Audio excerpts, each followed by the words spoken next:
Hello, good evening, everybody. Thanks for waiting. Okay, so tonight is our first episode, first episode of this series. I'm gonna start with cultural debate night. So with everyone's votes for villain from our poll last time. So we'll be starting with that topic. The other consecutive topics will be decided on a later date. I have not thought about episode 2, but yeah. Today we're gonna start with villains. So today I'm your host, Shiori Masayume, a local cafe VTuber, and today I have a guest, a surprise guest that just contacted me like half an hour ago that said that they want to be a guest. So yeah, sure, the cafe is open all the time whenever I'm streaming. So I will let our guests introduce themselves. Bow! Hello everyone, my name is Vera Starfire, and yes, I did actually just like the moment I saw the post that I remember, oh wait, this was something I wanted to participate in, but I forgot to tell Shiori. And then I was like, okay, let's go ahead and ask her. She'll probably say no, but and then she said yes. So here I am. Yay! Yeah, thank you for coming. Thanks, Val. So today, unexpected guest, but always welcome. So today our topic is about villains. Hello, Cornelius. Hello, Yaya. Hi, Apple. Yeah, what's up? Yeah. Okay. What are your thoughts on villains, Val? What's your thoughts? Do you like them? Do you hate them? Do you think they're like? What do you think about them? I like them better than heroes. A lot of time. I like them better than heroes. I mean, everybody can be a hero, but nobody can be. Not a lot of people can be a good villain. But can everybody be a good hero though? They could be like a bad hero, like they suck at being a hero. They might as well just be a villain, Honestly, being a good hero has as many shades of gray that it becomes disgusting. Because like there's always the justice preaching hero, or like the I want to be a hero that defends all the good things of this world, but fails to realize the utter evil of that same world. Yeah. True. It's like I want to believe in all of humanity, but at the same time forgetting that humanity is basically a piece of trash. Don't say that. Personally, I like heroes, but I feel like the hero wouldn't be a hero without the villain. Like what is a sun all the time? What is daytime without nighttime, right? True. What is dark but just the absence of light? That kind of thing. Oh, I feel like I've heard that quote somewhere. Someone in chat says, villain with logical philosophy is awesome. What do you think about smart villains? You think like villains should be smart, right? Is there like is there a stupid villain? A comedic villain? Honestly, a stupid villain is just for comedy or for shonen anime. It's just for shonen anime. Like if you want to look for dumb villains out there, go look at shonen anime. There's plenty of them. Yeah, I think some shonen anime are okay. Like the newer ones are quite okay. The older ones were just made for like for laughs, then yeah, I guess so. Yeah. Like nowadays, villains have not been getting the same treatment as heroes because overwhelming majority of people just simply like heroes in general. But yeah. Now the villains are getting back in the scene thanks to with good tropes. Especially now the rising trope is like, let's just say, in manga, villainous tropes are rising I crazy. know. Yeah, I love that very much. Just like the only type of manhwa I read nowadays. Can't. It's like then your villainous suddenly becomes the protagonist of the story, and I'm just like, yes, please, no more pansies. Yes, please. Right. Give me that.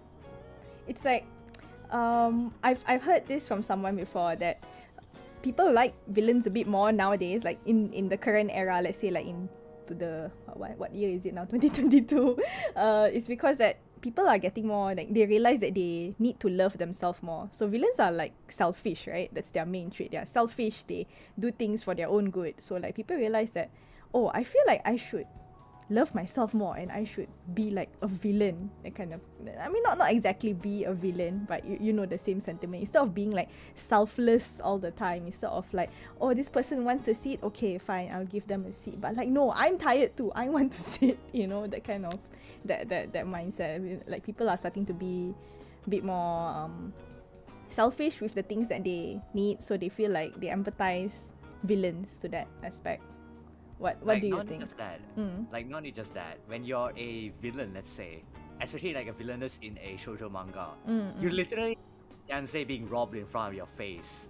How Yeah. exactly are you not gonna be pissed at that?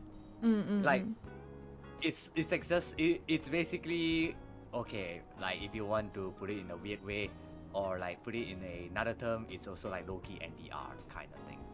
But, so in my point of view, you as like whenever you play otome games, you're like the hero in who gets all the endings with like all the guys and everything, right? That's kind of like, Yep, for yep, me, yep. it feels repulsive. It feels super repulsive.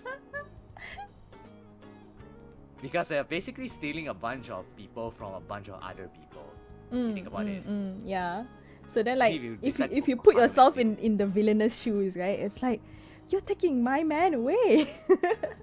sure. Yeah. And then there's also the story of like, if you don't have a good villain, your plot might as well be throwaway material. It's not gonna be important. That is People true. are not gonna read your stories. People are just gonna think, okay, so the hero beats up another guy. What now? Or like, where is the potential for the hero's growth? What does this villain teach the hero to do better? Because that's the idea of a villain. Your villain is a stepping stone. Your villain is like a stepping stone. Yeah. But a stepping stone must have a good reason why they are a stepping stone, rather than just a punching bag, you know? Yes, yeah, they have to be a good stepping stone. They can't just be a punching bag and then like, oh, a new punching bag comes along, but they don't move, they don't grow, they're just there, and then they just change to a bigger punching bag. That's shonen manga in a nutshell. That's shonen manga in a nutshell. This is how they recycle the same story for like 100 episodes. I haven't seen shonen manga which they literally recycle the same plot, the same villain trope. At least like 3 times in the entire manga, and I was like, okay, yep, why am I even reading this manga? The only thing I appreciate from reading manga is the art gets better over time. I'm like, wow, this used to be so shit like 10 years ago, and then like, oh wow, the art's so nice even though the story is the same. The story is the same, or even worse, probably even repetitive in the same storyline. Because it's like, you just like, sometimes when you get into the groove of things, you don't want it to end. Yeah, that's what that's what like the money making side of things wants you to say. I think the villain is capitalism. The characters did nothing wrong. Okay. When you put it that way, yeah. Shitty villain idea number 1, capitalism. Capitalism. Okay, Shitty villain idea number 2, Disney. I think we have a few like marshmallows talking about like taking characters from those franchises that we saw. So you just look at the first one, yeah.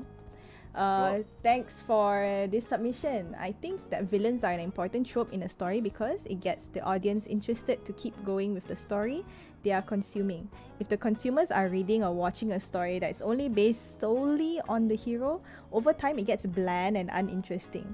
Villains in stories are important to give a hero's story an ultimate goal and ultimately giving the story a conclusion. And in other words, a lot of people are interested in watching the villain's origin in tandem with the heroes as well. What is your thoughts? That is very true on that note. Villains are the friends that we make along the way.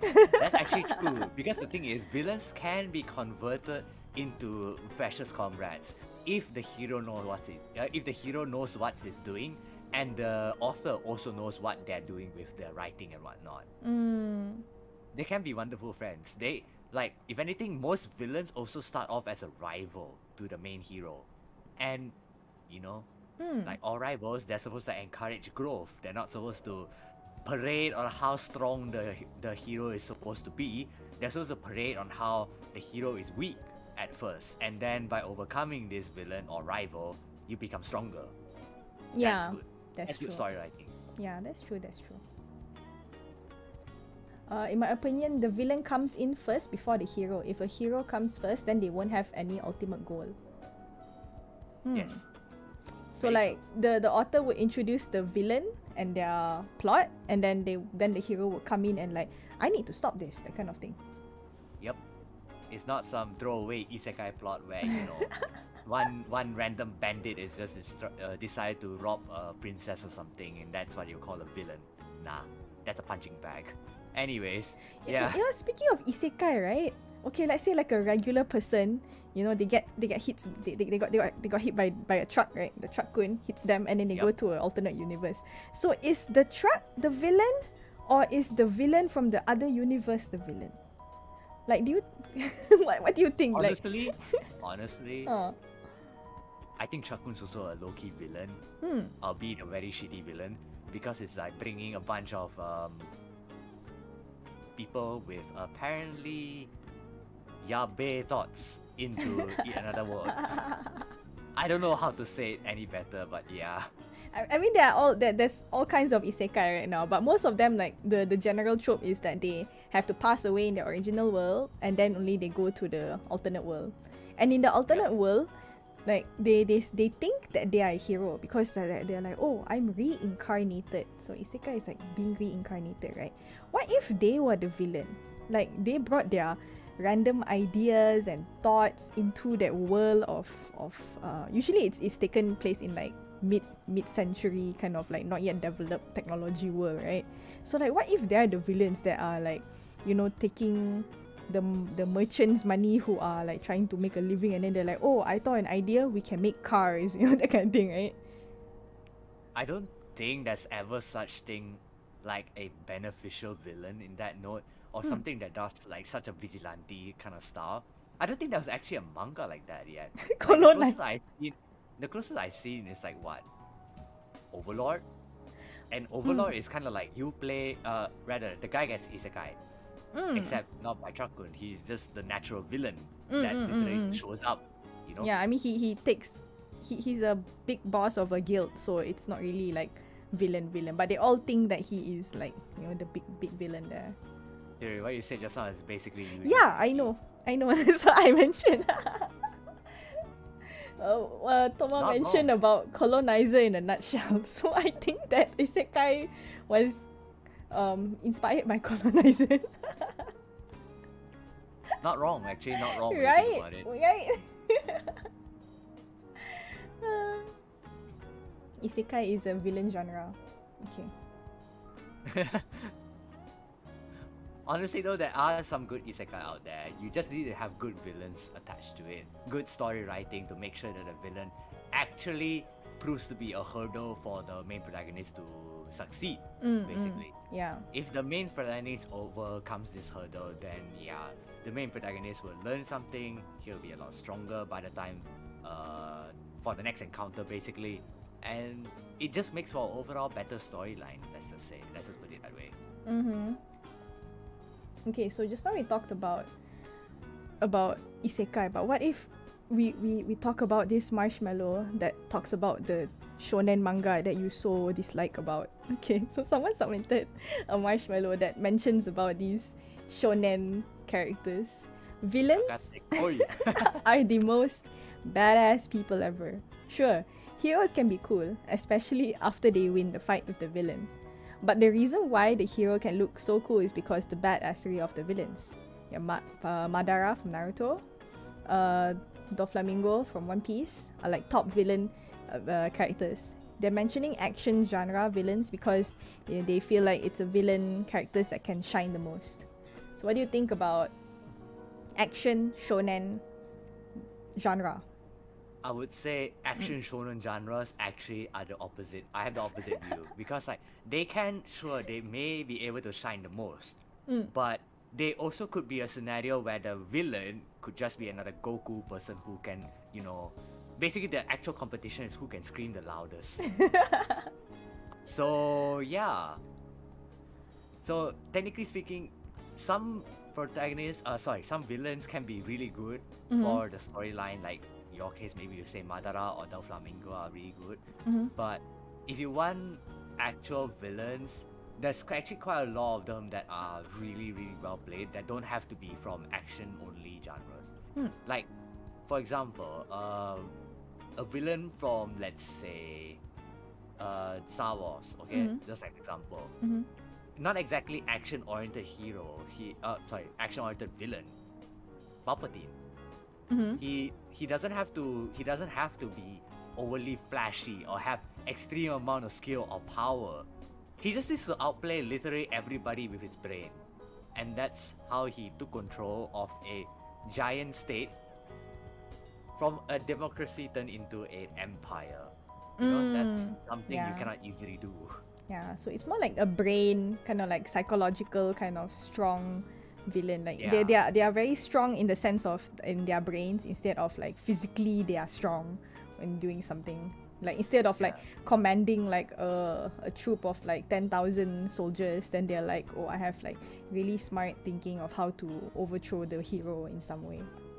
Yep, exactly. There's like even some recommendations of how the demon lord as well in certain anime could actually be the perfect villain or could be the great villain. The problem is that nobody expands on the demon lord.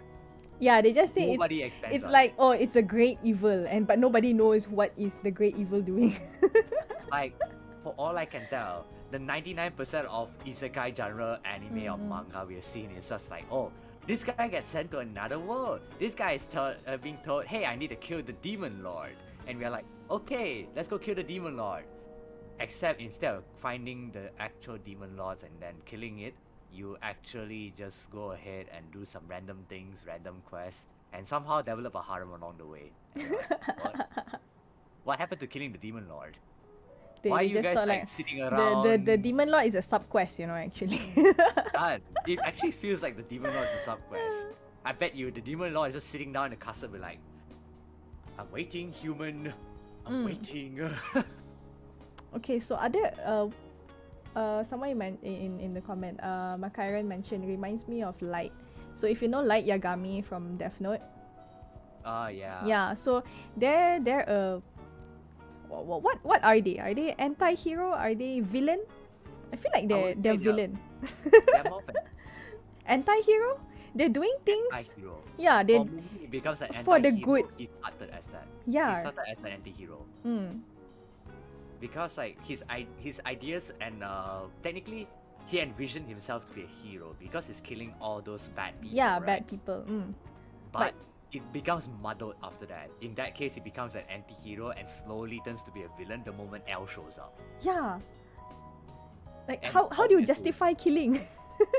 It's still called murder. So like I still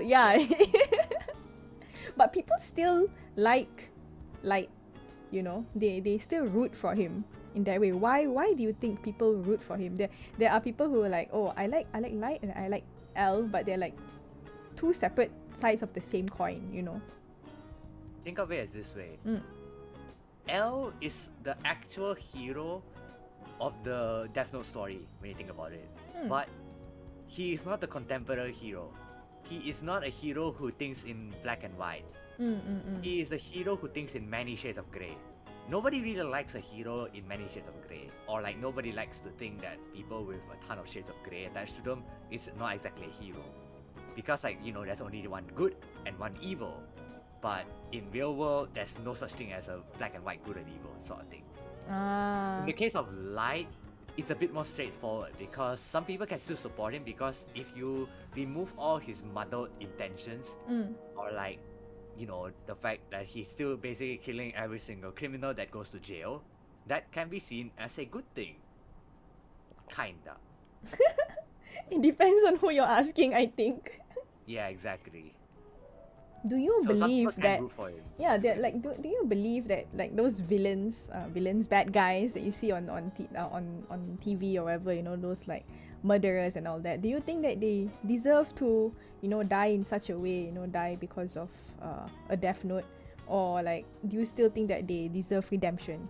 That that's I why would that's say why it- L is there, because he's part of like the police, right? So he's like, okay, we capture them and then they should just go to jail. But then Light is like, no, we have to kill them because they did bad stuff. I would say like this. Mm. If you steal a penny, does that mean you're worth a death or not? Like if you steal like 1 cent or 5 cent in Malaysia, does that make you a criminal? Does that actually make you... Okay, technically yes, it does make you a criminal because stealing is still a crime. But does that mean you'll be suffering from the death note? Not exactly. Yeah. No.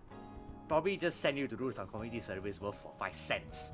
But yeah, exactly. It's not exactly something worth killing over. If you are talking about stuff that deserves death or something along those lines, it'll be something more serious. Something like rape, genocide, or something very dark, Basically, something like even along the lines of psychopathy where you kill your own parents or something. That one may deserve death, But the people that Light has killed, right? It's some of them, they do like petty stuff, like, oh, they robbed the bank. Okay, but robbing a bank is not petty. I'm just saying, like, they didn't kill anyone, but they just like, oh, I stole this from an old lady, or like, oh, I did this, I stole a car, that kind of thing, or like I tried to drug this person. I sell drugs, I mean, I wouldn't say like a lot of the deaths of Light say, let's just say Light says that some of this might be justified, but some of it may not be justified, especially if they're more on the petty side of things. Obviously, it's just a difference of opinion. That's all. Do you watch Code Geass? Code Geass? Do you know Lelouch Lamperouche? Yeah. Yeah. So I think he's also another kind of like very smart villain. That, but he has a power. He has a power that, makes people like, if you look him in the eyes and then he will tell you to do something and then you must do it exactly as he tells you. Yeah. So I feel like he is an anti-hero. He's not really a villain. A lot of people say, oh, he's a villain, and then like Suzaku is the hero. But I don't think so. I feel like he is right in his own way because he's trying to protect his country, That's more of an anti-hero in that case. yeah. Or a vigilante, because he's more along the lines of neutral and he doesn't pick a side. He only does what he thinks is right for himself, and in that way, not exactly wrong also. Isn't that like what villains think? Like they do things because it's good for themselves? Isn't that like a villain mindset? Yes, a villain is one that only strives to follow his mindset. But then an anti-hero is more like, he does it because they think is the general view of things. Like for example, as an anti-hero will say something like, oh, I'll kill this guy, but not because I hate him. It's because everybody else apparently hates this guy. That's what an anti-hero will normally say. If you're a villain, it's like, I kill him for the sake of killing him. That's what a villain would say. That reminds me of some really, really twisted kind of villains like the Joker. Oh, the Joker. Yeah. Oh man, the Joker is one really, really good. Yeah, really I feel like we can really expand on this. Like I have this one, Marshmallow, right? A hero can only be as good as the villain. A tried and true statement, especially if the hero have a focused villain. For me, the best example is good old Batman and Joker. Batman is all about keeping his integrity, morals, and goodwill. Never unnecessarily cross lines and do his best to keep himself in check, or he'll fall into a dark path. To me, the only who can be his rival is a villain who had no morals and wants to see the world burn. This Joker is the perfect villain for him.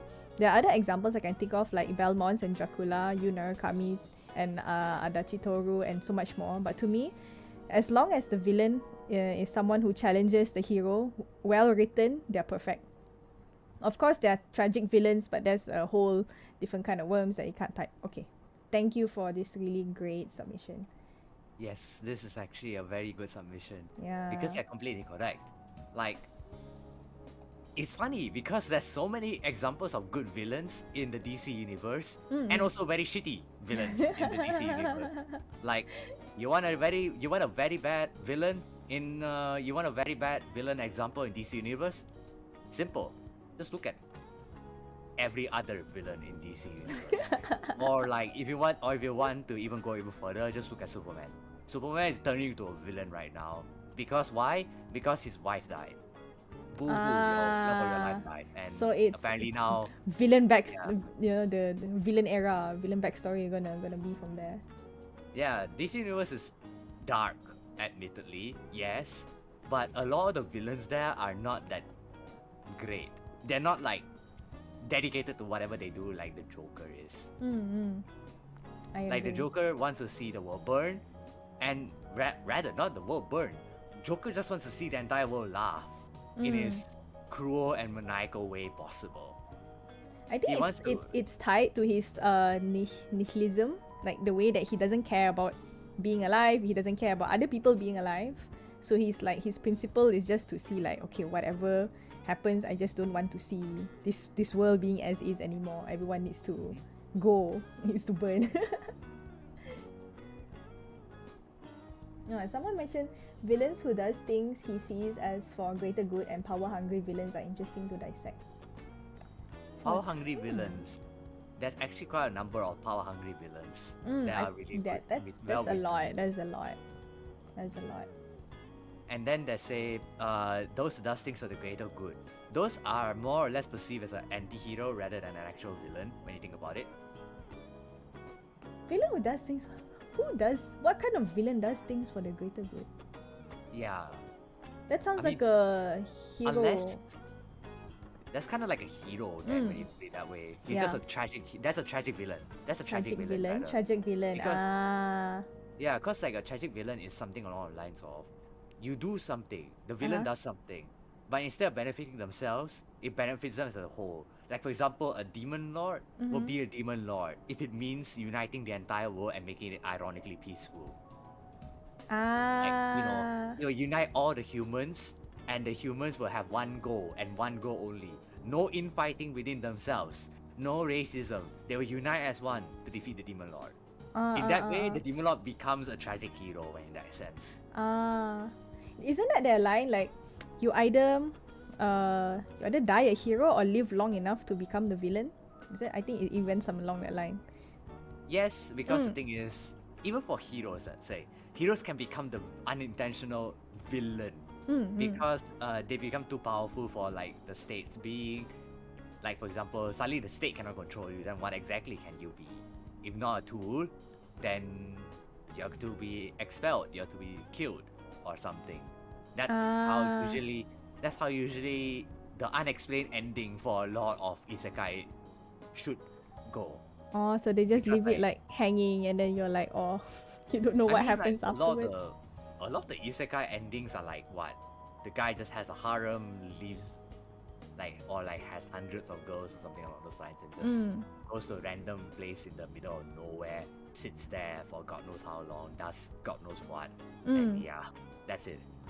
That's how some anime end, some isekai anime end.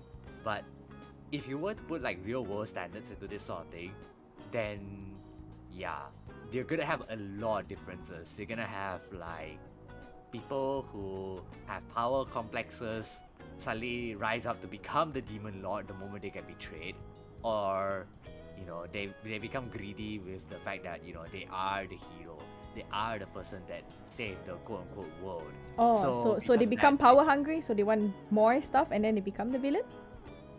Yes, they could become the villain that way, or they could just end up being betrayed by the people who summoned him, or like betrayed by certain people who don't want him there as a hero. All those things. Many things can happen. Have you watched the anime Shield Hero? I think. Yeah. Yeah. So that's more of an anti-hero. That's more of an anti-hero. No, I mean like his companions. Man, they're shit. They're like the main MC is fine. Yeah, I guess he's an anti-hero. He doesn't do things like the regular hero does. He doesn't do things selflessly. He's more like he does things selfishly because he has to protect himself, right? Yeah, but like the companions that are supposedly, you know, like heroes, right? They are in that sense, in the whole anime and the manga, they're like the villains because, oh my god. exactly. Yeah, I just thought about it. I'm like, why have I've been thinking about this what isekai anime that I was like, oh, right, there was that shield hero. Yeah, I forgot about that. I mean, there's a bunch of revenge isekai now. Revenge isekai plots coming up the moment after Shihiro came out.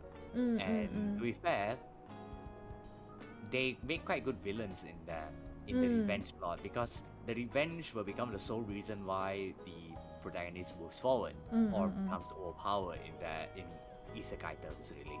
So the more you develop the villain as well, I feel that the overpoweredness for the main character could actually be justified. Yeah, Rather the than- motivation is clear, so that's Yeah. why you can see that, oh, this is gonna be a good series because the villain is like really evil and is very motivated in what they want to do. Or like the hero has learned the bad side of life. Yeah, He's learned not to be naive because of the villain. Like, yeah, it goes to saying like, don't make it a stepping stone. Don't make the villain a stepping stone. Make sure that the hero learns a damn hard lesson if they ever to ever cross a villain. That's true. Like, it could be loss of a loved one, or loss in faith of, like, let's just say the entire country towards you. In the case of Shihiro, then yeah, that's really helpful in that case.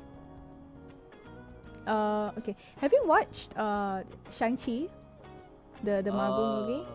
No, I You haven't. haven't? Okay, so we can't talk about it because someone in chat mentioned about Shu Wenwu from. I mean, to be fair, I don't have much interest in the Marvel universe. Really? Okay. So When what you is think your that- favorite villain? Like, you can expand about why you like the traits of that villain. Okay. Do you remember how I was talking about how I like a thinking villain? Yeah. Okay, the best example for a thinking villain, Emperor Palpatine from Star Wars. Straight up. People often say they don't like the prequel trilogy, episodes 1, 2, and 3. But actually, in 1, 2, and 3, and also if you include like Star Wars, the Clone Wars, the animated series behind it, you would actually understand that the Emperor was literally playing everyone with the tip of their hands. Really? Like, basically, yes, everyone was at his fingertips from day one, because he disguised himself as a chancellor for a planet that was supposedly not a chancellor for a planet. He was a member of a senate, basically of a democratic organization. But he managed to squirm his way into power by playing with the feelings of the people he's supposed to represent.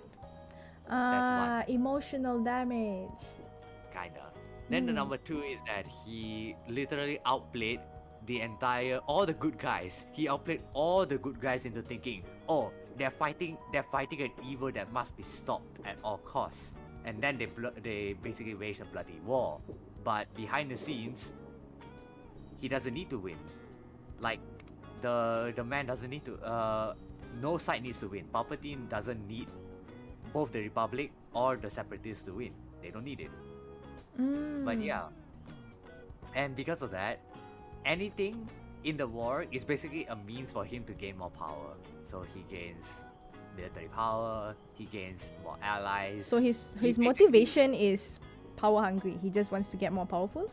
Yes, but instead of being the grabby, I'm the typical villain that wants to make an empire, starts from like the grabby kind, he plays behind the scenes. He turns the entire image of a democracy into an empire. So basically, like, imagine suddenly Malaysia, let's just say randomly, okay? Let's just say imagine Malaysia electing a dictator. Yeah. That's basically what happened to Star Wars 1, 2, and 3. The Republic basically elected Palpatine, and by doing so, they actually make him create an empire. Everything fought to his plans, basically. Like, he was thinking 10 steps ahead, that's all the deal. Wow. Like, I could go on a lot about this, but if you don't really understand the intricacies behind it, then it will be really hard for you to understand, because this is really like thinking man's villain. I see. I haven't watched all of the Star Wars, so I can't really comment much about it. But he sounds like a very thoughtful kind of villain. Like he really thinks like, I feel like it's very hard to find a very good villain that thinks a lot. Yeah. A lot of villains that we kind of see nowadays, they're like, oh, I'm doing this just because of this. So they're like feeling, they're more of like an emotional kind of villain. They're not the kind of like cool-headed, okay, I need to do this because of certain thing. I have motivations. I see my plans like 10 years ahead. I'm going to do this in 10 years, that kind of thing. Most of villains are like, okay, I'm going to do this in 1 year, and then if it doesn't go, then I'll destroy the world or something. Yeah, exactly. Right, That's right. So that's the typical straightforward shonen anime villain. If I don't get something, I'm gonna blow it up. Easy, simple enough. Someone in chat mentioned, what's this? Have you watched Toy Story 3? Yeah. At least. Okay, yeah. So you know the stuffed bear, right? Villain or anti-hero? I would say villain. Villain, say right? Oh my god, man, that No stuffed way. bear. No way he's an anti-hero. He already has a mask on top of himself. Yeah. That's not exactly an anti-hero. An anti-hero is one who does things without a mask because he thinks it's good. But in this case, this one just wants to be selfish. He just wants to be... Okay, in this case, he just wants to actually be played with, It's a toy. And, he goes... he interferes with literally everything the protagonist does. So far as to say that he even has like more... He's basically a dictator when you think about it. Yeah, dictator for the toys in that area, right? Yeah, dictator for the toys in the area. So, I would say, like, his villainy was actually so good that it actually felt fulfilling for the protagonist to actually beat him. I understand. When we saw him get pulled out of the dumps, and we were like, oh no, he's actually gonna get gifted off to someone. No, he gets put onto a grate, and I'm like, damn, I actually feel fulfilled to see this villain getting like pummeled or getting absolutely destroyed. But that's not all villains, sadly. Yeah, to think that a child show, Toy Story is a child. Show, Yeah, that was a good villain. That was For a good show, villain. That was a damn good villain. What other, like, if you can remember any other children movies, that have like striking villains that make you like, why is this villain in a children's movie? Then compared to like a show with like a more mature theme that they can expand a bit more. I feel like have you watched Encanto? Yeah. What? Yeah. So that movie, right? The villain wasn't very shown exactly. Like, how every Disney movie they must have like a villain for them to like push the hero to do something. Basically that's every story, right? So I feel like the villain in Encanto, right, is that the sister that can hear well, because I feel like she's been pushing the wrong buttons of different people to make them have conflict and make the house like collapse. That's right. Okay, I think that in that case that may be considered a villain, but at the same time it's kind of a not so... Yeah, I mean it's not too, it's very subtle, It's not like they don't want the way why she did that was because that she didn't want her powers anymore. So like if you destroy the house, the magical house, so nobody has powers anymore.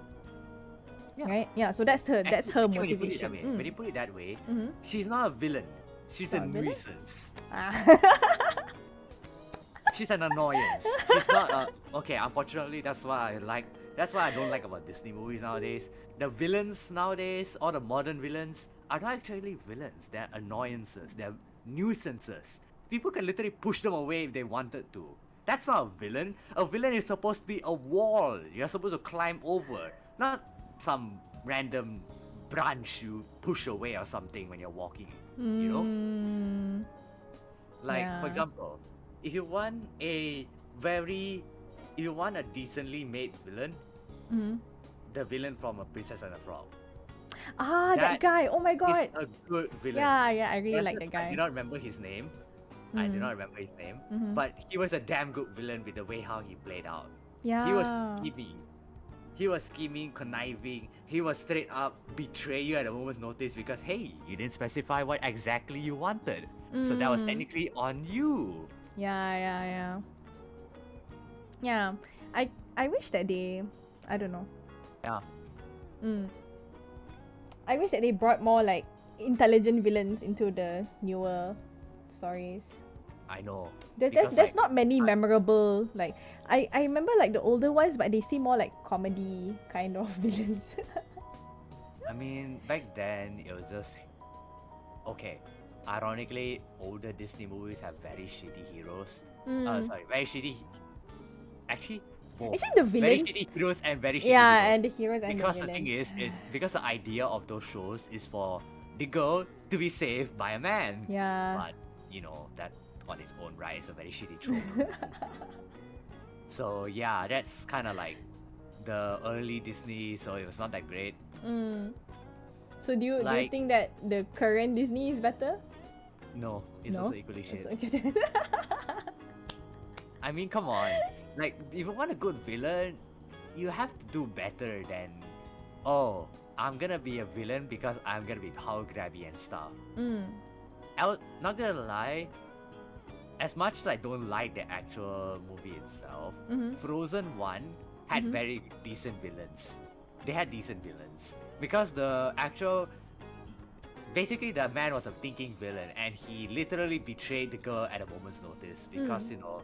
But then after that, he spiraled into a downward spiral of, you know, how down low a villain can go, really. At that point, it became unfulfilling. When he defeated him, I was like, it was only a matter of time. Just by what? I don't know. Whether by the man or something else or by a deer, I don't know.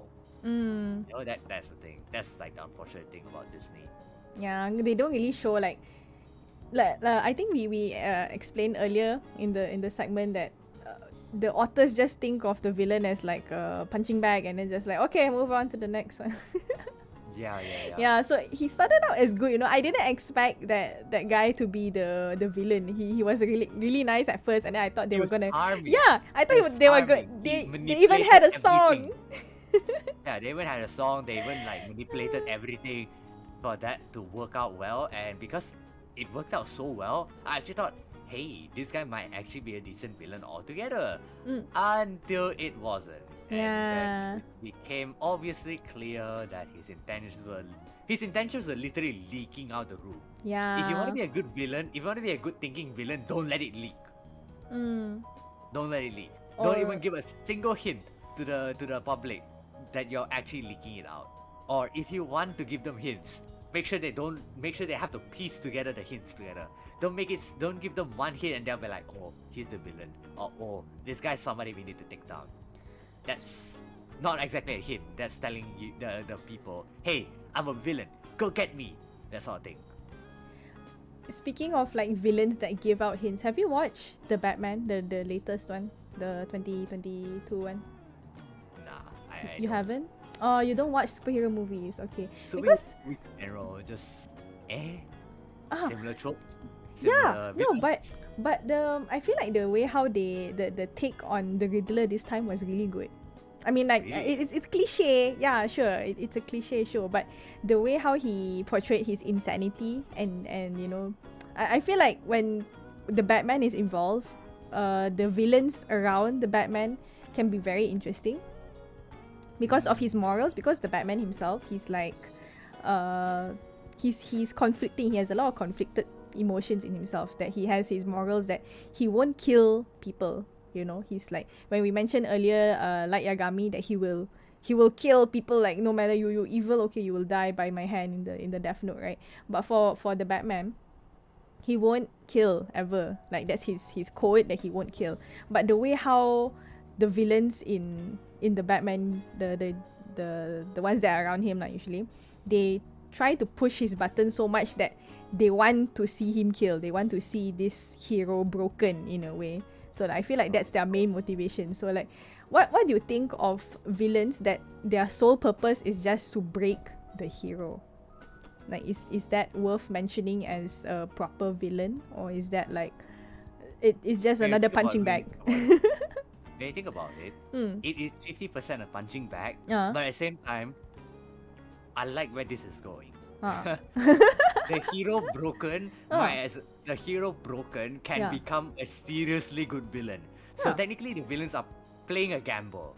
That sort of thing. They either can try to break the hero, and the hero will come out either stronger than when he was beforehand, as like most stories will go that way, or they will completely break the hero, and that's where the fun begins. Yeah. That according to every other villain in everything. The moment they see a hero broken, they'll be like, that's where the fun begins. Yeah. And then all hell breaks loose. I mean, come on, you saw what Superman could do, right? Superman is basically invincible, is stronger than 99% of all humanity combined, bulletproof, missile-proof. The only thing he's weak to is kryptonite. So basically, if you cannot exactly kill the dude by like throwing him to a sun or something, then you really have the most unbreakable weapon you can actually create. Especially if you somehow break him. True. That's why I've been enjoying I have been enjoying some darkness, the darkness tropes in like DC universe, where the villains try to break Superman by killing his only love, basically. What's her name again? His woman, basically. Okay. Once they kill his woman, or if his woman actually ends up dying somehow, then yes, all hell will break loose. Really, all hell will break loose. Like, would he just destroy Earth, or would he destroy other planets as well? Does that is it like interstellar, like a galactic emergency, or is it just Earth emergency? Only Earth emergency. Because, okay. Well, I mean, I don't know how he would treat other worlds, but I'm pretty sure he'll just destroy anything in its path. Because to him, without his woman, there's really nothing else in his life, and that's boring. That's a very shitty figure when you put it that way as well. Yeah, I know, right? I'm thinking, that's kind of boring. Yeah, so villains have a boring, lot more right? things going on for them. They have like a whole motivation thing. They have like, I have plans, I have things to do. I'm gonna do this and do that just to like fulfill their motivation. But heroes are like going in their own life as it goes, and then villain and Yeah. Like, what else? What else is a great villain? A great villain is someone who can see a few steps ahead of the protagonist. Not someone who lives in a moment. A great villain will see, okay, maybe he'll see the pros and cons of doing this one thing at one time, but he's usually 1 step, 2 step, 3 steps ahead of the main protagonist. That's what makes the chase exciting. The chase gets livelier that way. Everything will be a lot more interesting if if the villain somehow knew that this was gonna happen, or like at least has some contingency plan. Not like, I don't know, someone who just gives up after the first defeat, Yeah. If you were to make a villain, let's say we're gonna have like an original story right now, okay, so if you were to make an original villain, what is the main idea that you're gonna let's say that you give like 3 points. What's the main 3 points in this villain that you're going to create that is going to be memorable for people? Ooh, that's a very good question, actually. That's a very good question. I would say, if you want a really good villain, you must have charisma. Charisma? Because Why? without charisma, you cannot create a thinking villain properly. A thinking villain must be able to convince others to join his cause. So if you have a very good charismatic person, you can actually make a villain more likable than the actual protagonist.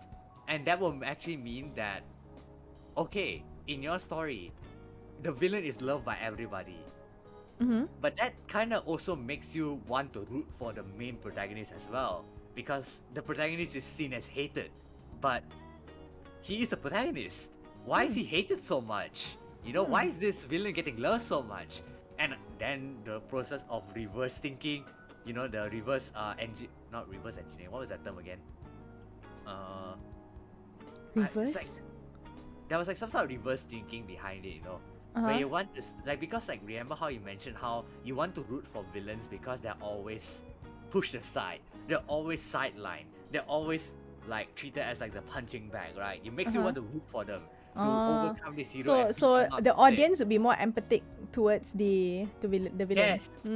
It'll be more empathetic to the hero, actually, not to the villain. It'll be more To the empathetic hero. to the Yeah, because the hero is because- like getting pushed away, right?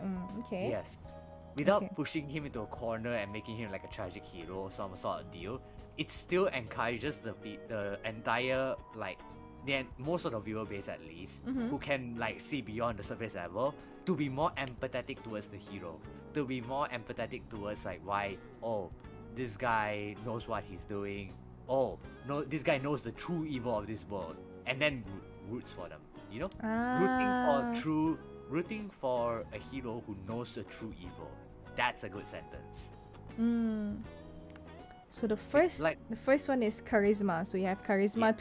to win over everyone and make the hero shunned. So what's the second one? What makes them tick? What makes them so evil? A plan. A plan? Okay. And a villain is only as good as his plan. What does he want to do with his life? What does he want to do with being this villain? Does he want to achieve world peace? Does he want to break an entire world? Does he want to obtain extreme amounts of power? Why though? How is he gonna do it? If you don't have a concrete plan, and that means, you know, including backups, you're not exactly... You don't know what you're doing, basically. Like, imagine you're a villain and you're just thinking, oh, I'm just gonna be a villain by thinking of my daily life. I'm gonna be evil. How? I'm gonna take my breakfast. Or I'm gonna go beat up this guy because it's gonna make me look evil. No. that's not exactly evil. That's making you a pushover. So yeah, there's like plenty of ways to make somebody evil. There's so many ways many people could be evil without needing to be like, oh, I'm just gonna do this because it makes me look evil. No, you don't.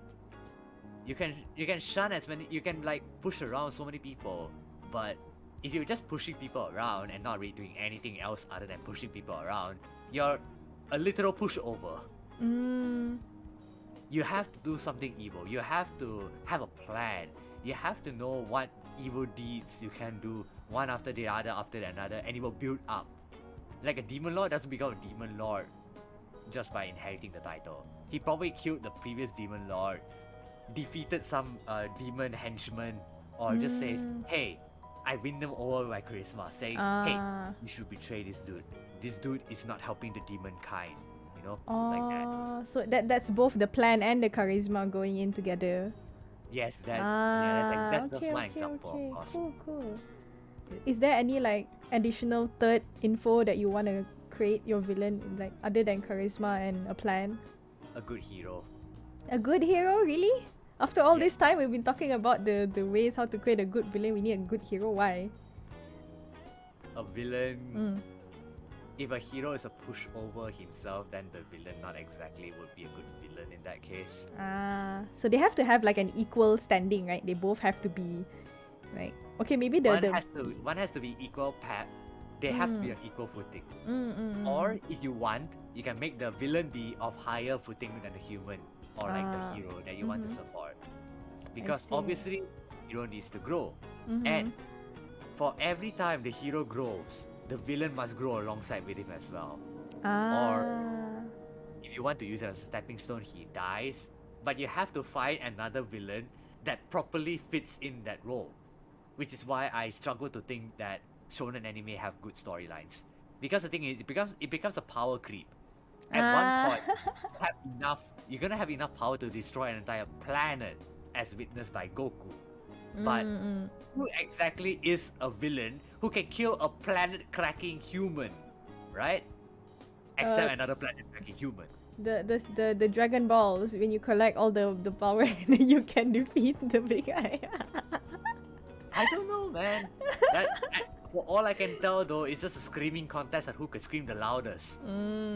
Yeah. Literally, it's just a screaming contest. That's why I don't think like, why the hell? Like, okay. I'm gonna be frank here. I have a grudge to Dragon Ball so much because I went to this movie. I spent 20 ringgit because my friend told me, oh, my friend told me, you should watch this movie with me. We're going to go watch a movie. It's gonna be Dragon Ball. And I'm like, isn't Dragon Ball for like kids and stuff? And like, just come and watch it. It's like, we're leaving the house anyway.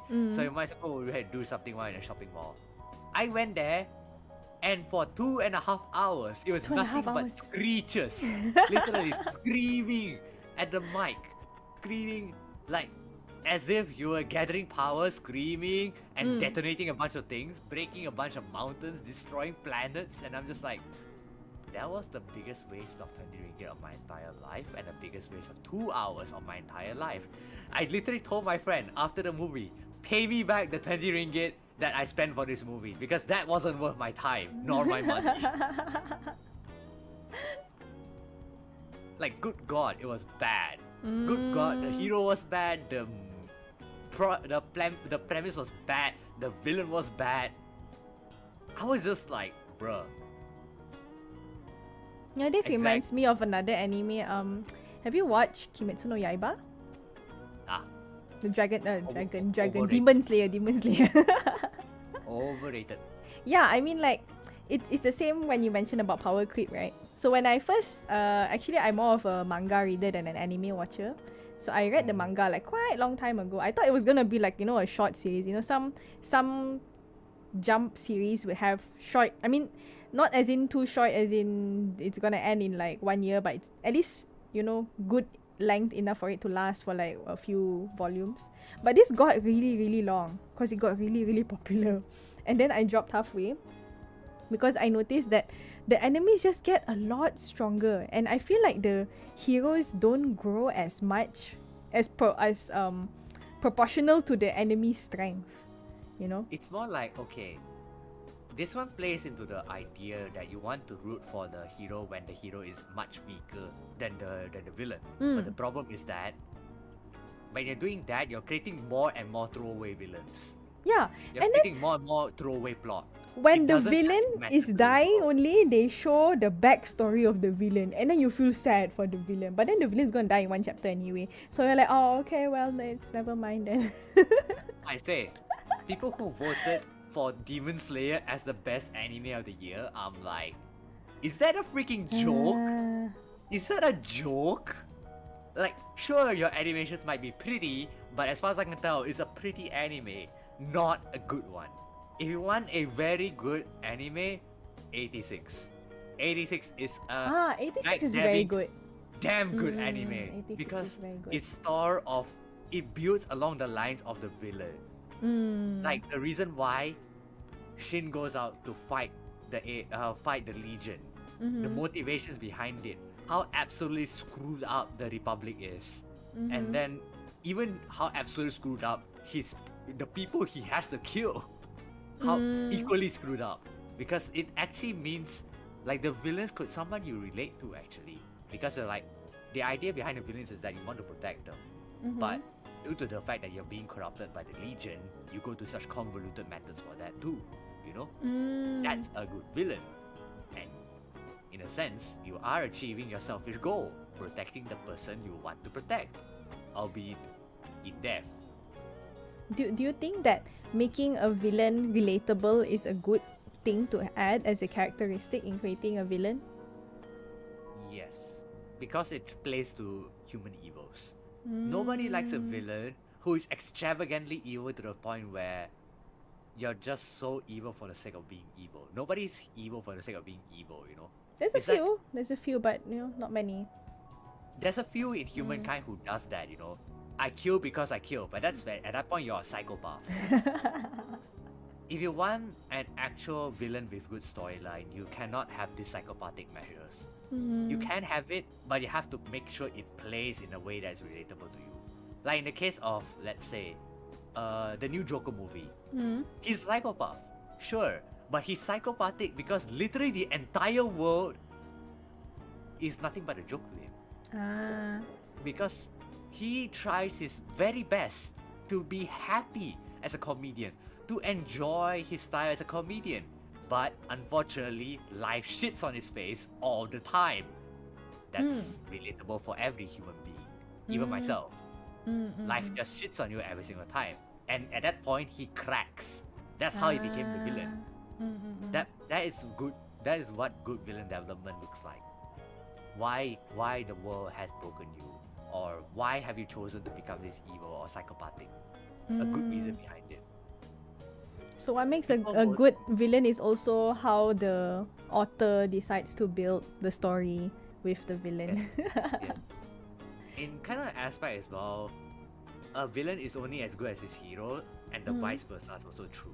Because as I mentioned, like with the Goku thing, you can have a Goku, you can have a freaking protagonist as powerful as Goku for all you care, but if he's just a screaming monkey, then nobody really cares about both him and the villain. They're both a pair of screaming monkeys. What's the point?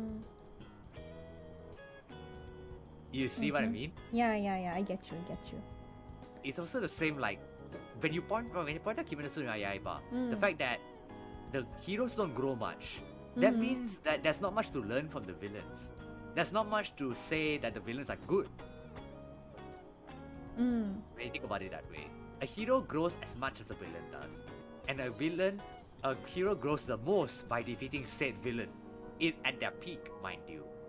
So if you don't grow, even when defeating this guy at its peak, it's power creep.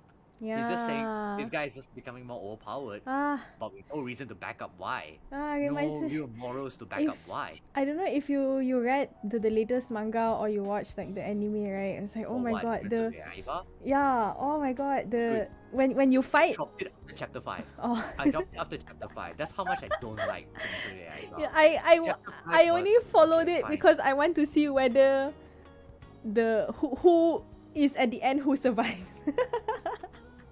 For me, for shonen manga, I just want to see who is alive at the end. I legitimately couldn't care less who is alive in like shonen manga, to be honest with you. The only time I've seen a shonen manga that had decently good villains would probably be Naruto. Interestingly enough, Naruto Shippuden. They have a bunch of really powerful villains, but the fact is that the villains could actually relate to you in real life to a certain extent, which make them all likable. Interestingly enough. Naruto had good characters.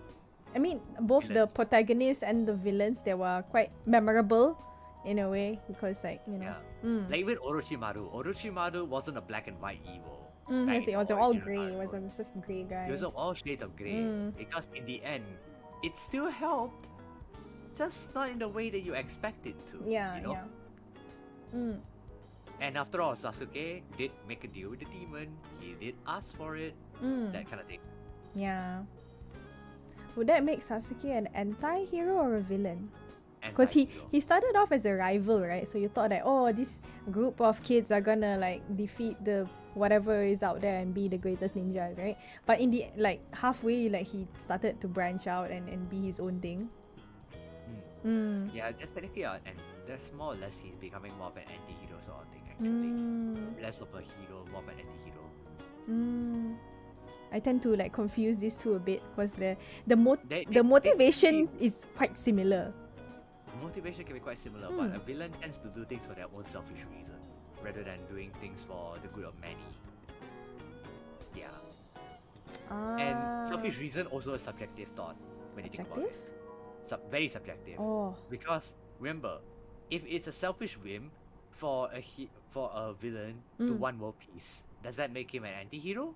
Not exactly. He's still a villain. He still commits evil deeds. But yeah. Really? No other anime franchise can beat the Akatsuki organization. Akatsuki got that charisma. Kinda true. The Akatsuki it's honestly a bit of a throwaway isekai anime. But Akatsuki organization does have that charisma, I have to admit.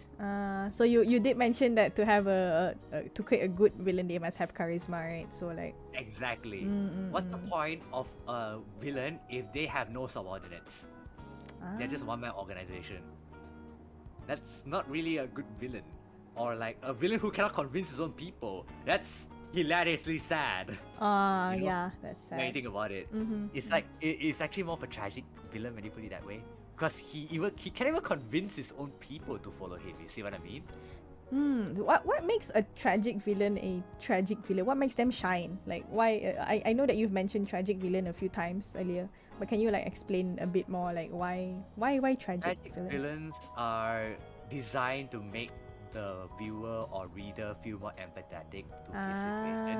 Usually by telling how a backstory which is along the lines of, oh, my family's been killed, or like my loved one was gone, or I don't believe in God because God has robbed me of all these things. That makes it a tragic villain, but at the same time it's kind of like not exactly a good trope to use. That's why I don't like to put tragic villains as good villains. You need to play the tragic part really well. Not in a way that it relates to your real life self, but it makes it not overly too tragic. Where you're like, oh, I lost literally everybody. I lost my mom, I lost my dad, I lost my loved one, I lost my grandfather, I lost my grandmother. At that point, it becomes repetitive, right? It becomes repetitive. It becomes a pushover. You have to make sure the lost one matters. Like, for example, I lost my loved one. Who was this loved one per se? Was that the person that literally taught you that humankind is something that is worth saving? Like, for example, imagine here's an idea, okay? Imagine somebody, you're a sage who is supposed to be supporting a hero. The hero is literally the envisionment of justice. He does everything that the humans want to strive for world peace, even killing the demon lord. But what if suddenly, even though you pledge your ever-dying loyalty to him, even though you know that he has no subtle no subtle wishes, he doesn't want to be power hungry, he doesn't want to take over the entire world and become a new despot or something, he doesn't want a harem, he just wants the world to be at peace. But even though you know all this, even though you know the truth behind this hero's origins, he still gets betrayed by the kingdom. You see what I mean? You and the hero get betrayed by the kingdom, and then you both are sent to the executioner gallows. That makes you a tragic villain, but not just a tragic villain in a sense that it's a pushover. He actually has a reason to be a villain, because the entire world has done him wrong. Even though they also probably know that the hero will never amount to anything but good. You know? Yeah, that's what tragic heroes, a well-written tragic hero will be, something along those lines. Actually, I do know a really good tragic hero, but I don't know if you know the franchise. Do you know Honkai Impacted? Kinda. Okay, yeah. There's this one main villain, the only villain I guess in the whole franchise, Auto Apocalypse. So when you mentioned the whole thing, I was like, oh yeah, so this really fits the bill for this guy. I never thought of him. I wasn't really immersed in the story as much until I got to the later chapters in the game. So Usually a lot of games like that. Only later on only they explain to you why this villain so like why they do all that, you know. When a game becomes long running, like let's just say Honkai Impact or Azur Lane, you gotta have a compelling villain to tell the story of the protagonist. Because remember, without that villain, your protagonist has no aim. He has no meaning to exist. He literally exists for the freak of it at that point. That doesn't make for a good hero, right? That doesn't make for a good story. Yeah. It's just like how, okay, let's just say, the 90% of the trash isekai anime is actually not called trash isekai because of the fact that they have trashy harems attached to it. It's mostly because they don't have an actual concrete villain they're fighting when you think about it. Yeah. They're just an isekai guy going down, killing a bunch of throwaway mobs, and gathering a bunch of girls as a harem. That's kind of all that's it. There's no final goal to kill, or even the final goal to kill is superficial. Demon Lord. When have you ever seen a Demon Lord acting, right? That sort of thing. Like for example, a good villain. A good villain would be someone like, for example, in the slime anime. Actually, the slime anime, we have a conniving, scheming. What would you call it again? What was his name again? Puppeteer. Laplace? Was it Laplace? I don't quite remember the anime, but I do remember the characters. Basically, it's a Tensura main protagonist for the most part was like a demon lord or puppetry, and he was basically the thinking man the thinking man. Granted, Oh. he did end up giving way to the shonen genre because, you know, he was gonna be a stepping stone, Mm-hmm. but at least he fulfilled his role as a decent villain. He played a lot of things Ah. behind the scenes. He tried to sabotage the main character, but in the end gets slaughtered, you know? That's a decent villain. Not to say a great villain per se, because he still ends up losing, but he is a decent villain, you know? Mm-hmm. If you I want a see. bad isekai, if you want a really bad isekai antagonist or villain per se, A you'll be bad, like- bad like good or bad like bad. basically downright pushover. Oh, okay. Who? It would be okay. It would be that one from what would you get it? I cannot remember what was the anime name. It's so bad that you can't remember it. It's not memorable. Like I told you, villains or the story as a whole, they do matter. And as much to on the contrary, like you might think, oh, villains don't matter. They're only story for like they're only like the reason why a protagonist moves forward. And I'm like, that's precisely why they're important though. It's because without a stoppable, without a big wall, a hero is just gonna be a plain old human being. Ah. He's not anything special. Like, oh, you managed to save somebody from getting screwed over by some sort of goblin. Hell, any isekai protagonist can do that. Yeah. It's always a goblin. It's always a goblin. Or if not a goblin, some sort of random bandit, level 1 bandit or something. Like, come on, it's such an easy D&D trope. Easy D&D trope, your first ever encounter, a bunch of bandits. Oh hey! Bandits charge your vehicle. You're in danger. No, not really. You're the hero. You're gonna kill everyone anyway. Waiting for a bunch of goblins. Like, okay, ironically as I say that though, the goblins from Goblin Slayer actually do make for very good antagonists. They actually make for very good villains. Yeah, they're very scary. They're extremely pure evil. But they don't have charisma or a plan. They just act in the moment. But they have in numbers though. They have a horde. They have in numbers. They have in horde. Mm. And I guess to a certain extent they do have a plan. Just the more bigger bosses, the higher ups, they do have a plan. But in general, let's just say when you compare that to the strength of let's say Goblin Slayer, Goblin Slayer is an ordinary human. He may not be as overpowered as an actual he's not overpowered.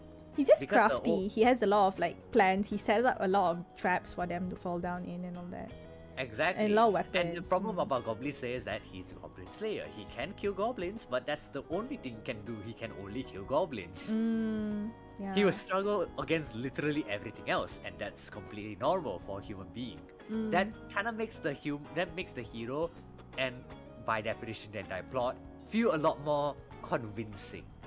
It's not just some random and throwaway isekai anime. It's a more valuable, serious thought. When you, let's just say, if you were to become isekai, or if you were to be reborn in that kind of era, more than likely, you're gonna end up more like Goblin Slayer than you would any other isekai trash, basically.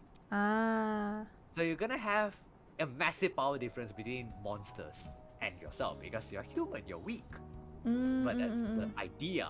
Being human doesn't necessarily mean that you only have strength. You know, strength is not everything. You have your brains. Use that brain for your advantage. Don't be some crayon eating protagonist and just, oh, I'm just gonna blow him up because I have overpowered cheat abilities. I'm like, bro. So like what kind of protagonist, what kind of hero would be a good companion to a good villain? Like if the villain is charismatic, you know, has a good plan for 10 steps ahead, and then they need to pair it up with a good protagonist. So what kind of qualities do the protagonist need to have? Like the protagonist must convey the total opposite of everything. So they can't have charisma. They are kind of bad at planning. Yes, they're bad at charisma. They're bad at planning. They're bad at practically everything. But that's the idea. You want the character to grow. You want to have the character in a severe disadvantage, only to see them grow to overcome that disadvantage. That's what makes a good character growth arc. Not some random training arc, you know. make sure that training arc actually means something. You know what I mean? It's like, but those traits hero don't is make a naive. very interesting protagonist. They make sound like a pathetic wimpy protagonist, don't you think? Pathetic would be protagonist. Oh. Yeah. But when you think about it this way, Oh. every piece of patheticness from something can book empathy points. Let's just say it that way. So let's just say a hero or protagonist, like for example Shihiro, is horribly naive. Okay? Oh yeah, at the Horribly start, naive. right? Oh god. Yeah, and then he gets betrayed.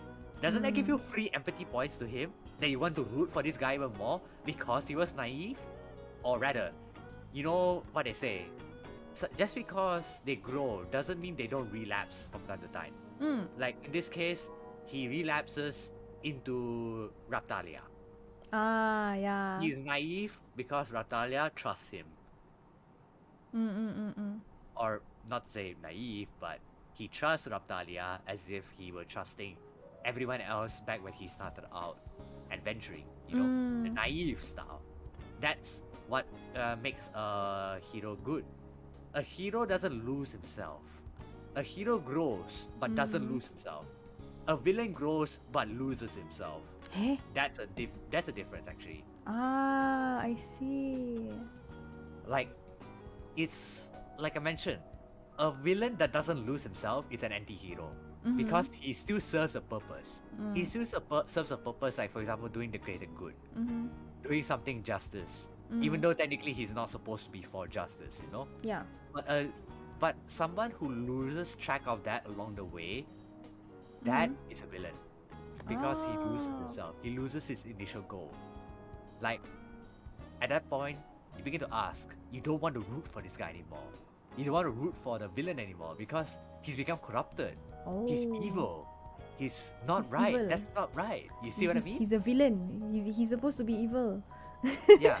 Like, he was supposed to be doing all these good things, but suddenly he's evil. He's lost sight of himself. Oh. That's what makes it a villain, I you see? see. So Like, it's like you as a it's reader- like their self integrity, you know, that they have to remember all the time. So Yeah. when they lose For that, example- and then okay. I see.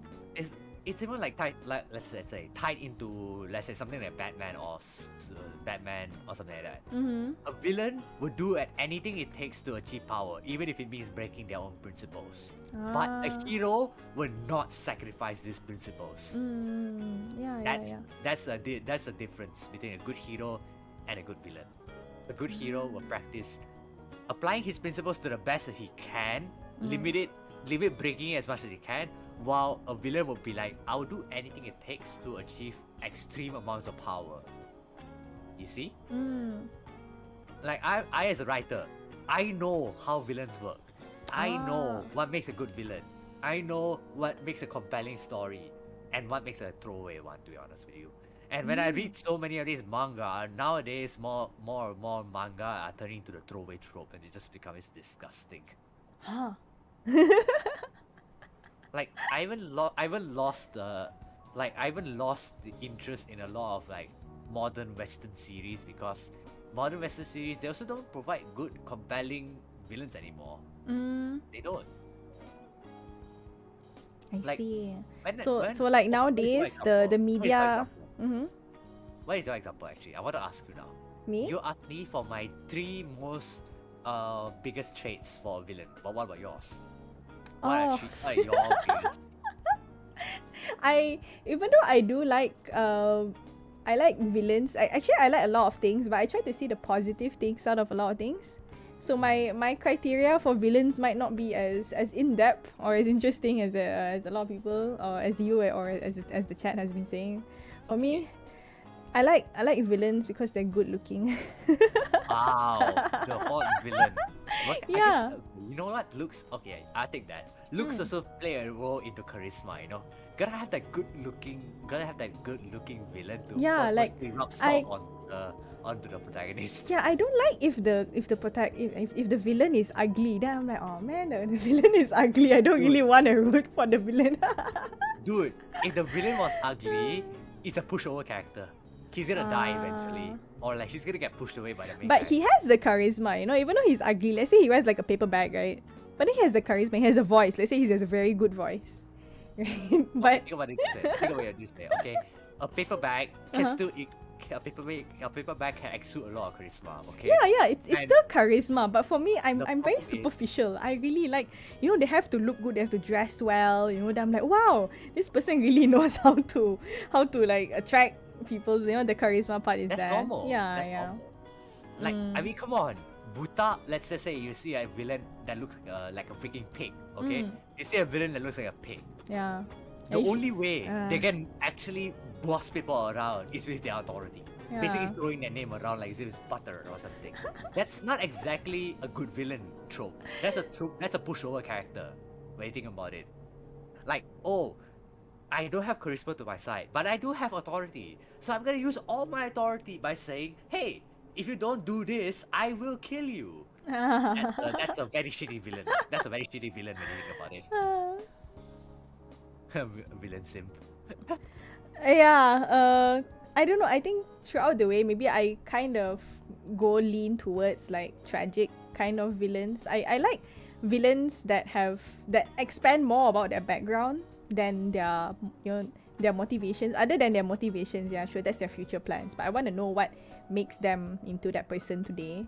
So if Game, yeah, like if they don't have a good backstory, I feel like I cannot relate to that character or villain. Yeah. Yeah. Like basically all those other villainous villainous manga, you know, you can actually relate to the yeah. villain. So it's more like it doesn't really go towards the traditional villains where I root because they're really evil and smart, but I'm like, I root because you have been wronged, so I want to root for you, like you know, like going for the underdog kind of thing. But instead of going for the hero, I go for like the villain because the villain feels like the underdog in this kind of situation. They almost always are the underdog. Yeah, It's yeah, a yeah. matter of perspective. Like from one hand of the view, people see villains as that answer, that big wall that every protagonist must do. But at the same time, you should also understand that villains are just another wall. Yeah. Like sure, they might be very tall, but they're in the end another wall. They are meant to be getting over, or they're meant to get over basically. So at one point, that villain will no longer be relevant. And at that point, when you think about it in that aspect, they're always the underdogs, Yeah. not the protagonists. Oh my The gosh. villains are always The underdogs. amount of media that I have just dropped because the villain just dies, and I'm now okay. I'm not following this show anymore because the villain that I like is gone. It's more like, okay, for me, I dropped a manga not because the villain is dead or anything. It's because the protagonist fails to do anything or learn anything after the villain is down. Let's say it's just like imagine, I kill the demon lord. What now? Or I don't learn a single lesson, or you know. But I just go isn't like that one of the things that you said that makes a good protagonist? It has to be like stupid a bit, you know. Yes, but not too overly stupid. Like sure, they have like naivety and have like their own happy ending to a certain extent, but don't make it in a sense that it's too easy to obtain the ending. Don't make it look like as if the hero didn't struggle to achieve the ending. Like, for example, in harem anime, let's say, when you, or like isekai trash basically, in the end of this anime, you usually see the entire harem like basically all not dead. Even though they have hundreds of members and they all took like significant damage from like the demon lord or something, they'll end up all alive for some reason. But that's the genre, don't you think? That's more supposed to be like a light-hearted kind of show. It's not supposed to be taken so seriously. Granted, that's true also. Oh. But yeah, you know, you still have to have growth somewhere. You know, you still have to have growth somewhere. Learn some lessons. Like if you are hunting for revenge, let's say, once you get closure, forgive. Don't just Yeah, kill yeah, the yeah, person. yeah. Forgive. That shows growth. Like, Yeah, it's important to I see the cannot believe- protagonist grow. So. yeah, like as much as I technically hate this anime, But Ari Fureta kinda shows good promise because of the protagonist's growth in that aspect. It's just that all the trash associated with it is the trash harem part. Like that part. If you remove the harem aspect and left only like one girl as a heroine, I would have loved that anime. I would have loved that anime because there was no unnecessary bullshit going on at all. It was just one straight away revenge story. Straight laced. You have to you wanted to have revenge across the entire world or to this certain group of people who have done you wrong. Only for the end you just, oh, you know what? I forgive you. Or like, I don't want to do anything with you and you have nothing to do with me. So long as you know your borders, I won't interfere with you. I won't touch you, you won't touch me. Is that fair? That's fair. You know? That's why I feel like it makes a good storyline, actually. I agree. I feel like we talked a lot about the villains today. It's like we learn all kinds of villains. There was like the really shitty ones, and then we talked about like a lot of good ones also, and then we even created our own what makes a good villain. So like the kinds of things that we want to look forward in future media content that makes a good villain and that makes a good protagonist as well. So and it's always a very common trope, right? Like even in slice of life kind of genres, there has to be a villain. The villain maybe is like the rival. Okay, the rival is the villain, even though it's a very small villain, but it's still a villain. It makes people more intrigued in the story. It doesn't have to be. Yeah. So yeah, it's a hurdle. It's life is a circle. You need to have your ups and downs. So it makes villains make life more interesting. So which is why people they start to like villains. Nowadays people are appreciating villains a bit more compared to back then. Like let's say like 10 years. Justice. I actually say it's because of social justice. Really? Yes, because the thing is, everyone can parade about justice and being a hero all they want. But the thing is, did anybody of the affected party actually ask for it though? It's just like how, let's just say, okay, I'm parading for black people's rights or something like that. But did they ever ask for it? Not exactly. They're strong in their own right. They're strong for overcoming with their own power. They didn't need to ask for our help, you see? It's the same thing like how we as Asians, we don't ask for help. But for some reason, everybody in the Western world is just like, oh, we should treat Asians better. We must have more representation. The funny thing is that it's not Asians saying this. It is all the Western folks saying this.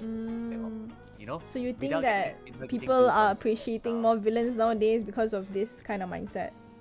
Yeah, because like, don't go parading justice when it's not warranted, I never thought about it that way. Yeah. I mean, then again, my take can be as bad of a take as anybody else's. Because I don't like social justice warriors. I don't like cancel culture. Because, everyone can parade justice all they want. In the internet especially. That's ironically the reason why cancel culture exists. Because you think, oh, I'm a hero. I have to call this guy out for all his wrongdoings. No, not really. You just have to tell him, and if he doesn't learn, so be it. His bad deeds will be just to light. And remember, guys, karma exists. Karma exists. Is karma the villain? No, karma is just karma is just the way of life. You're right. Karma is a true justice, if anything, because what goes around comes around. If you do some evil deed, eventually you're gonna get beset of some greater evil that you would never understand. You will be like, why did I get this evil? And then you realize, oh wait, I do deserve it. You see what I mean? Yeah. It's just like how let's just say, you steal a wallet, and then you fall down the stairs. Do you deserve it? Yes, you do. But how do you know it's from stealing the wallet? It could be from the last time when you stole another wallet. For all that matter, karma it comes around. It comes around, it does. Yeah. Alright. Yeah, thank you so much for becoming a guest today. I hope Yeah, it yeah, was yeah. really fun just talking about this topic. To be honest. Yeah. There's so it's a lot more to like expand also, but you know we can save it for another day if there's ever an expansion in villains part 2.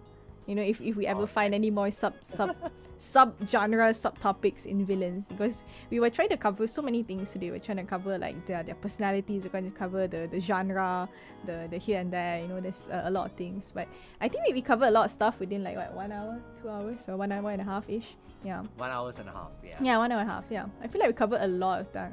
So this was a very, to me, I feel like it's a very nice first episode to start off whatever this is. I know. Yeah.